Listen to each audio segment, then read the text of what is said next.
Chapter 7 An Out of Bounds Plan.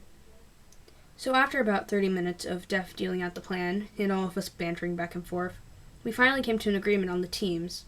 Team A consists of Ace and I, and Anastasius, if he does come, and Team B consists of Solar, Optimizer, and Def. Def, may I speak to you alone? I blurted out while everyone was just talking to each other. Def nodded and guided me outside the room as the door slid closed. What did you need to talk about, son? His head tilted a bit as in the eyes of the mask glowed in the moonlight as it reflected to the moon. This is just a what if, but when Anastasius does come, what if he doesn't remember me? What if he remembers me but hates me? What if he's going back to... I started to pull my hair.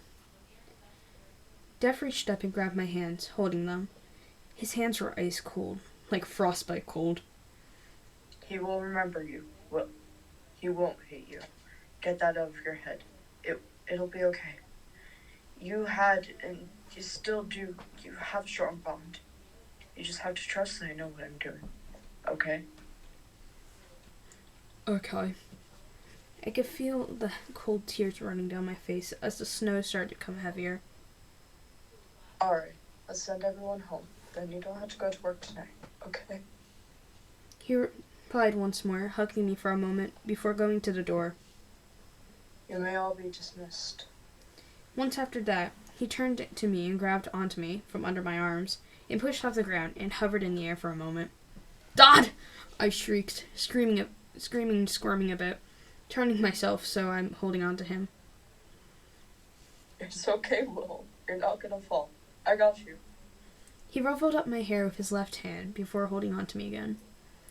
Def flew over the streets, his shadow being slightly casted on the ground as he flew, the snow blurring sight just enough to make this feel, how do I put it, mystical. The air was not heavy like how it was before, but it was normal, or mainly just as normal as it could get for me. The streetlights were shining a soft yellow and orange glow, and the people looked like little specks, kind of like dots and spots on a Dalmatian.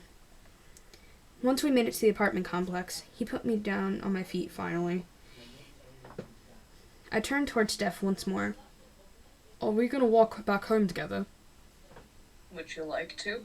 Def asked once more, closing up his ruffled up wings. He reached up and took off his bucket hat, and then took off the crow mask. The hat dropped right back onto his head afterwards. Yes, I would really like that, to be honest, Dad. I don't really want to be alone with my thoughts again.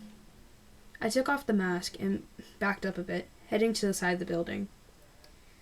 Phil walked over behind me and scaled the building with me. Before long, we already made back to our house.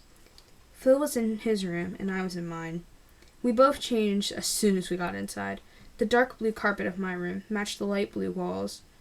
This used to be Phil's other adopted child's room before he left in that blizzard. I went over to the chest and sat at the end of my bed and opened it. Most of my clothes were able to fit in there. I didn't really even have that much in my room. It's pretty bare.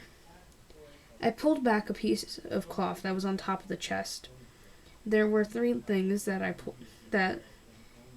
pulled out that were in there. One was a ring, a woman's wedding ring. A letter still sealed that said, "Open when you are in your hardest times, dear son," and a picture. The picture had a man that was pretty tall, with brown hair and circular glasses on. His smile was wide, and it was brightly shining. The man had on light blue shirt that was tucked into his tan pants. He had his hand on my back. I was standing in the middle of the picture.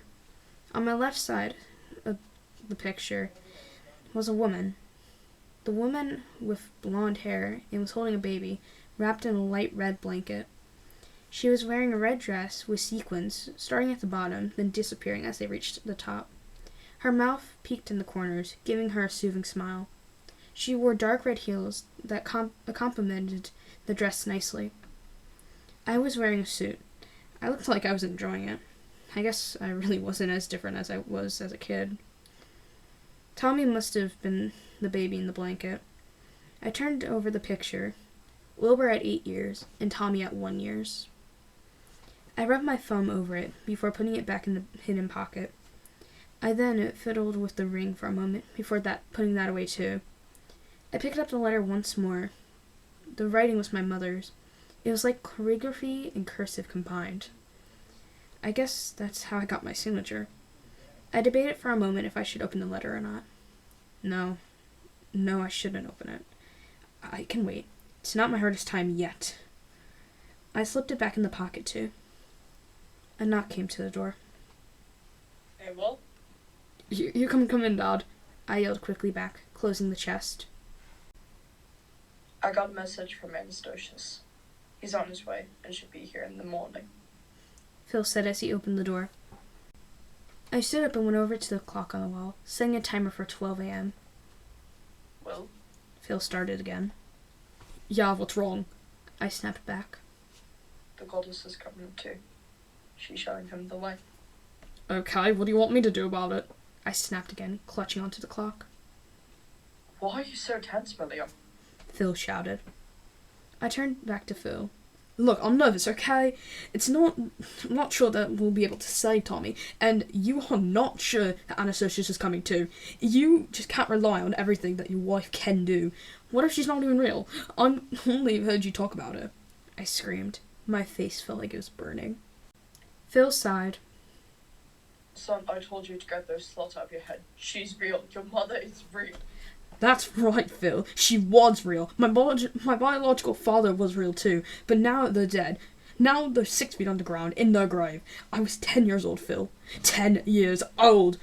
When we were smuggled to America, do you think I want to be always nervous and be a train wreck? Tommy's the only other biological part of my family. Everyone else is dead, Phil. Everyone! I could feel tears streaming down my face as it was burning. It hurt so much. Well, I'm sorry about your family, but I'm here for you. We'll get Tommy back. He'll be safe.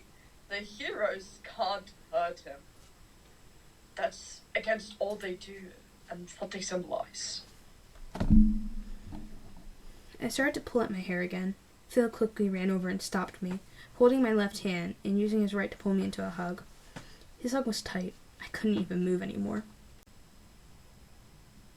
It's okay, Will. I'm here for you.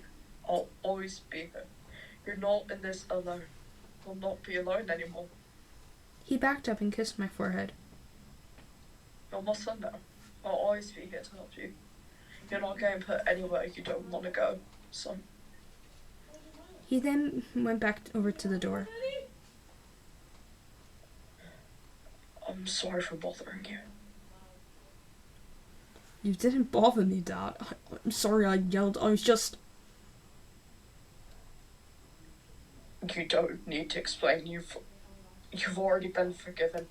Just get some rest for the morning. I nodded and went ahead and changed, then jumped right into bed.